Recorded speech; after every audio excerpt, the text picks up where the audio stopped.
Welcome to another episode of me trying to keep my microphone out of frame. It's just there. Come on. Also, I'm worried I might be too white. That's a leading question. The other week, I decided to experiment with my underused TikTok account with one of those piece-to-camera opinion things, which I now realise is just sort of a normal thing to do on TikTok, but I'm too old to understand it. Basically, whilst filming my 1 year on video, I took a second to record a quick rant about how Counterspell is a pretty boring spell, which it is, and the comments got a little interesting. A lot of D&D players really struggled to understand what I thought was a fairly simple idea, and were immediately caught up on the mechanical nonsense that I was suggesting. And for the record, what I was suggesting is that players should only be able to counterspell if they have an equivalent countering spell in their repertoire. Mechanically, nothing needs to change, you just aren't allowed to counter a fire spell unless you have a cold spell in your available spells, and so forth. The mechanics of the spell you're using to counter don't matter, it's more of a caveat for the counterspell. I got largely a nice response to this little video, but so many D&D players were just not able to comprehend this very basic premise, and the comments got a bit spicy in places. Because I forgot one detail, that the hobby is divided into two broad camps. Role players who play D&D and D&D players. That is to say that all role players can play D&D, but not all D&D players are role players. Now, the vast majority of people fit into that first category, and we know this because most of the conversations around the hobby are about how much players love to derail the DM. That's the roleplay part of the hobby. Ignore the rules and do whatever. But the second camp definitely exists, because it's full of people who say things like, if you're going to ignore the rules, why bother playing the game? I've said in previous videos that I actually kind of agree with that statement, but in the context of D&D being a bad game, and that people who want to ignore its rules should instead play, a good game. But what those people are really saying is that they aren't role players. They're wargamers cosplaying as role players. The hobby should be about creativity, and bloated rules-heavy games are the antithesis of that. And let's be honest, the role players amongst us who play those games only really do so because we want to find ways to exploit and or break those rules. That's not to say you can't be a role player who only plays and only wants to play D&D. You absolutely can. It's silly, but you can do it. The point here is that if the concept of modifying or adapting the rules to fit your fun seems crazy to you, then you are not a role player. And what I have to say is not for you. I'm not here to be a positive beacon of light to the gaming community. For that, watch somebody nice like Ginny D. If you hate the very core of what I'm trying to say, then that's fine. I'm here to express my philosophy of story over mechanics because I think the rise of actual play content has exposed that the way I run games is closer to the way people want to play them than yours is. So here we are once again discussing improvising story in role-playing games. Hey, that's the title. And I was going to start with a Session Zero talk or something about world building, but honestly, I don't start there, because in a lot of ways, it's unclear what I mean by the title of this series, Improvising Story. Improvising Story is something that we all do. It comes with the territory. Even the strictest of mechanical DMs have had to adapt to an unexpected turn by the players, and there's advice for rolling with those punches all over the internet. No, what I'm really talking about is how to approach the game with minimal or even zero prep. When I propose a game, I don't know what that game will be. I likely have a system in place I want to run, or try for the first time, but maybe not even that. I definitely do not have a story planned and probably don't have much of a world beyond whatever generic elements exist within it. Remember, my favourite game is Fate, a game devoid of setting or genre. I have started games of Fate knowing literally nothing about what is going to be going on in it. So the first conversation about a game I have is what kind of game, or more specifically, what kind of characters the players want to play. I would really like there to be a mythical flying horse that I, at some point, get to ride. Yes. I love this. I love you. Never leave me. This is so good. There's clothes. I want a Pegasus, and I want to sit on it, and I want it to be very pretty. I love it. Sticking with the Fate example, character creation in that works around the building of aspects. These aspects are single-sentence descriptions of the character as they have been shaped by their experiences. Players create these aspects by writing their character's backstory and turning key parts of it into prompts that determine either how their character behaves, their relationship to another character, or their relationship to the world of the game. You cannot create a character without writing them a backstory in Fate, and there are no preset parameters or even many guidelines on how to do that. In terms of character creation, it really throws players in at the deep end, but as I've said, I think actual play shows have popularised deeper character exploration. Some of the things I'm going to talk about are Fate specific, but there's no reason you can't use them in other games. Because Fate Core has no setting or lore of its own, Session 0 is spent creating the world of the game, building the story from scratch. And when I start a new game, I ask players to come to Session 0 with one thing they want to include in the game. It might be big or small, character specific or genre defining. For Fate, this is designed to create the world, sometimes from literally nothing, but in a game with an already established lore, you can still use it to build the history of the world, its geography and mythology. And it doesn't have to be a group activity. You could have players privately message you their ideas before the game starts, and you can piece them together in private. Either way, you should still be prepared to do the bulk of the world building, but this input will help players in a number of ways. For one, they will enter the game with an understanding of its lore that maybe they didn't have before. The world will automatically feel more lived in, more personal, like they actually existed in it rather than that they were simply passing through. There's a reason a lot of RPG video games employ the trope of the player character being an outsider, or the arguably worse trope of amnesia. Because if the player character is a regular person who exists in the world, why do they have to keep being told basic knowledge about it? Why do they have to discover things on the map? Shouldn't they have some knowledge of where stuff is? It's a bit of a plot hole, but you can't expect players to read a manual before starting a game, and I do think one of the appeals of D&D is its familiar lore. Players like that they can make assumptions about the logic of the world and probably be correct. It feels like they really are residents of that land. So with an unfamiliar or homebrew setting, maybe let the players in on the design process. I've done this in two ways. The aforementioned literal collaborative world building of a Fate game, but that can be a little intimidating to players who do not have GM aspirations. So my second method is in encouraging creation through questions. Running one-shots at conventions is tricky, and I've done it a fair bit, but when I run something like Fate, I want to give my players the full experience, so I adopt a truncated version of character creation wherein I ask them leading questions about the world and their interactions within it. Personal questions like why did you leave your hometown, or more general things like what is the reason people are afraid to go out at night. Similarly, during play I try to feed in a few questions that let players know they are allowed to interact with the environment in a little more of a creative way than some other games. I might offer up a description of a new location and then ask someone what their character notices first or is drawn to. The players are free to answer these questions however they like, and you can build your world off of those answers, yes-anding their input. If you ask them what catches their eye first when they enter the home of an NPC for the first time, they might say the stuffed head of a griffin on the wall, and now perhaps that NPC is a big game hunter, or collector of curiosities. This might not affect the player's interactions with them, but it's a detail you can take and build on later if you want to. Players can come to a Session 0 with a fully laid out backstory if they want, but if they come to you with only a vague idea or nothing at all, then these kinds of question prompts can help flesh out the details, and players can then work together to build each other's backstories. One thing that perhaps shows like Critical Role have overvalued is player secrets. Every player character has a dark past or a life-changing secret that will be revealed at the most dramatically appropriate moment, but even in that show that gimmick gets a little tired. Don't get me wrong, we'd be much worse off without Marisha's shock reveal of Lorna's origins, but I don't think we'd miss too much if we skipped Chetney dicking around in the jungle with a gaggle of shapeshifters. As much as I love the character, that little arc really felt like it was in the way of the story. Also, he was divorced or something, I don't really remember.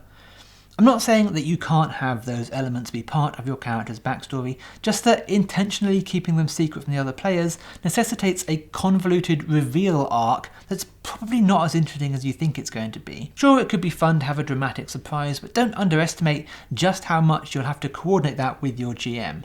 I would love to see how much behind the scenes planning goes into Critical Role. The presumably dozens of text chains between the cast and Matt that keep the wheels spinning, because I bet it's a lot, and you should be prepared to do the same if that's the kind of game that interests you. Those text chains of the Critical Role cast are precisely why some people accuse the show of being scripted. I'm sure that it isn't, but the cast aren't afraid of telling Matt and each other what they would like to get out of a scene. And Matt is extremely skilled at recognising what will make his players happy and leaning into moments like that. Character secrets only work if the players make efforts to reveal them. Don't bury the lead. If an opportunity comes up to reveal a secret, or even just to reveal that there is a secret, you should take it. And if you aren't going to do that, then have them come up in the character creation. Let everyone just know about it. Someone else at the table just might have an idea you haven't thought of, or they might see an opportunity to secretly weave that secret into their secrets. This is all done with a significant amount of confidence that my imagination can keep up with my players, or indeed surpass them. But you have to remember that you have an advantage that they don't. What you say is canon. Describe it, Fiona. Describe what we did. When running games this way, I tell my players one key piece of information, and that's that the ideas and concepts that they come up with are true as far as their character is aware. The lore and world building that they devise is what their character thinks is factual. Most of it will be. I don't want them to feel like they wasted their time, but I have the option to mess with them if I want. Something that bores me about D&D is how the lore comes with a kind of fixed understanding of how the world works, and it's something I almost immediately start tinkering with. This is most obvious in the hotly debated topic of racial alignment. If you're unfamiliar with that, it's how intelligent species such as orcs or even various colours of dragon have a fixed moral position of good or evil according to the rules as written. Wizards of the Coast have been smart enough to wind this back in recent years, but it's fundamentally a very dumb idea, but luckily easily ignored. And anyone still embracing it in this day and age is just a lazy thinker. I You all made your choice. would like to remember that I have a saucepan on my head. Oh yeah! That's it. That's the line of the session. Metagaming is a curious term. On its surface it means cheating, the idea of making decisions based on knowledge you have as a player rather than as a character. That is to say, taking actions in the game based on information the person you are pretending to be shouldn't technically have. This is tricky in D&D, particularly if you are at all familiar with the game's lore. At some point you are going to enter a situation or come under effect or meet an enemy that you know the context for and mechanics for, but maybe your character shouldn't. And resisting the urge to act on the information, particularly if it will keep you alive, is pretty difficult. But there's a few layers of meta that we all agree to but never speak about. The big one being that the players are supposed to win. It's lovely to think that through careful planning and strategic thinking you beat the big bad, but you didn't, and you never have. You won because you're supposed to win. You could still lose, but that doesn't change the fact that you were supposed to win. The game is balanced in your favour. And allow me to preempt those of you who are inclined to disagree with me on this and explain why you are definitely wrong. You're wrong because we've all come across players taking on fights or starting trouble that we know they can't handle. They might do this because it's chaotic and fun, but they also do it because even on a subconscious level, they know that they're supposed to win. On some level, they have assumed that the GM won't have put them in front of something that they couldn't defeat because they're supposed to win. It might be difficult and come with a bunch of complications, but again, that's part of the fun. If you run any significant amount of D&D or similar systems, you will almost certainly have encountered a situation where you would completely be in the right to instantly kill your players for making a very stupid decision, at least from a narrative standpoint. From a gaming standpoint, that would probably go down pretty badly. Because, and sorry for repeating myself, the players assumed they were supposed to win. So you smacking them in the head with the logical consequences of their actions will feel like you're robbing them of their agency. Because unlike a video game, they don't get a second chance. As a side note, this is one of the reasons it's fun to run Paranoia, a game that actively encourages you to auto-kill your players for their poor decisions. It's a rare treat. A lot of players won't see this as metagaming, but it is, and more importantly, it's okay. Unless a game specifies otherwise, like Paranoia, players should assume that they are supposed to win, that they are the most important characters in this story. They should consider that they need to fight the big bad instead of convincing the king to send an army to do it, because in the meta-narrative of the story, the players are the only ones who are allowed to win. There may well be more qualified and more powerful people in the world of your game, but if charged, those NPCs will fail because of that metagame. And I've had players waste time trying to recruit those NPCs or find solutions that don't involve their direct action, and the moment I have had to narrate and explain to the players that they'll have to play the game themselves often ends up kind of awkward. However, acknowledging this meta that the GM is going to fudge their game to fit your ideas and actions is often frowned upon, when instead accepting it would take a huge burden from the GM having to create logic out of the nonsense that the players will inevitably want to do. In fact, I would argue that players who refuse to acknowledge this meta are putting unnecessary burden on their GMs. The most common threads of conversation I see amongst GM chats and advice are about prep. How much should you do, how often, how far in advance, and how far ahead should you be planning? What do you do when players deviate from your plan, which the consensus is clearly that they definitely will? Which is basically rendering all those other questions you were stressing out over as completely pointless. But that doesn't mean you can't do the prep, even if it does turn out to be a waste of time, because, well, you just have to do everything no matter what. Silly goose. Though immediately on the surface this can sound like one of the least fun things to do, and is likely a big contributor to GM burnout and the struggle for players to find games masters and dungeon masters willing to run games long term. And people tend to use the term forever GM like it's a curse, like you have willingly infected yourself in order to spare the others, leaping on the unexploded grenade of the game for the good of the group. All these things make becoming a GM sound quite intimidating, when really it's just an extension of play, and I don't think the GM needs to be any more prepared for what's about to happen than the players do. If you free your GM up to admit that they were going to manipulate the game to help your ideas pay off, which they were going to do anyway, it takes some of the pressure off of prep. GMs will no longer feel that they need to have a meticulously series of events prepared, or that they need to be prepared for literally anything.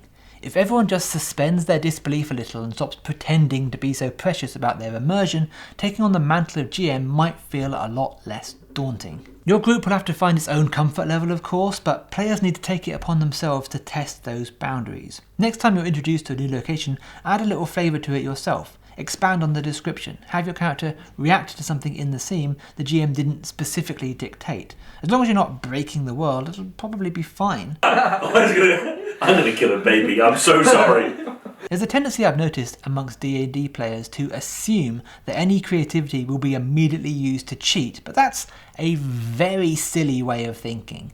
The need to cheat would be dependent on the game being fair, which it isn't. The GM holds all the cards. You're only alive because they've chosen not to kill you, and the value in cheating would be in helping you to win, which you don't need. Remember, you're already supposed to win.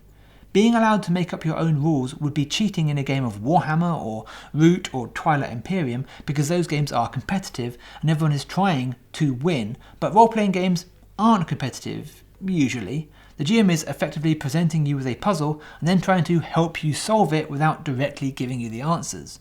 They're trying to nearly outsmart you, craft a series of events that you can just about handle, not too easy and not too hard. And that's a lot easier to do if you can fudge things on the fly. Which gives me an idea. Speaking of fudging things, I mentioned something earlier I want to circle back to finish up. I said that whilst it's fun for everyone to contribute to the lore and customization of the game world, the advantage that GM has is that everything they say is automatically canon. I'm sure I'll touch on this more in later videos, but let me just say that understanding this is key to this kind of playstyle. You don't need to know the answers, you just need to give an answer. And whatever you say is the answer. It's your world, you are the deity of this universe. You can honestly just say something and it's immediately true. The pressure on GMs to know everything about the world is frankly absurd and unnecessary. The lament of GMs who have prepared something only for the players to ignore it or end up never seeing it is a repeated theme throughout chat rooms and threads. It's always with good humour, but there's a genuine stress behind it, and as much as I believe in player input, once the game has actually begun, the players want to feel like explorers of your world. Exploration is one of the key pillars after all. Players want that feeling of discovery and wonder, and if you're asking them to fill in the gaps in your storytelling too much, it will start to undermine all of it. That being said, the players being encouraged to explain parts of the world that their character would logically know about should definitely be encouraged, and is something I don't hear talked about enough. Ask your cleric to describe the rituals of their holy festival, for example. That's something they would logically know already and should be able to speak upon. In addition, maybe give high intelligence characters the opportunity to pontificate upon their learnings. Let them monologue about the thing they are supposed to know about. Make a high intelligence PC act intelligent for a change. Again, what they say may just be what they believe is true. You can always change it later, maybe add a conspiracy into the mix, but they should be able to do it. To my point though, you don't need to already know all the answers, and if you need time to think about it, just be vague or say no. That information or location or NPC is not available right now. But don't be afraid to make something up. You're probably better at it than you think you are, and spontaneity of it may spark a whole new angle or thread of the game. The players won't know the difference between something you just thought of and something you've planned for months anyway. I'll cover that more in a further video. I just wanted to discuss some pre-game ideas here. Let me know any thoughts or questions you have in the comments, anything you think I should cover further or that I missed. Thank you for watching. Please do like and subscribe, and all the other YouTube nonsense, just click on buttons and things. My Ko-fi support page is linked below. Again, we're trying to like restock the studio up with stuff. My Discord as well for any updates, as well as some online games that I'm currently running.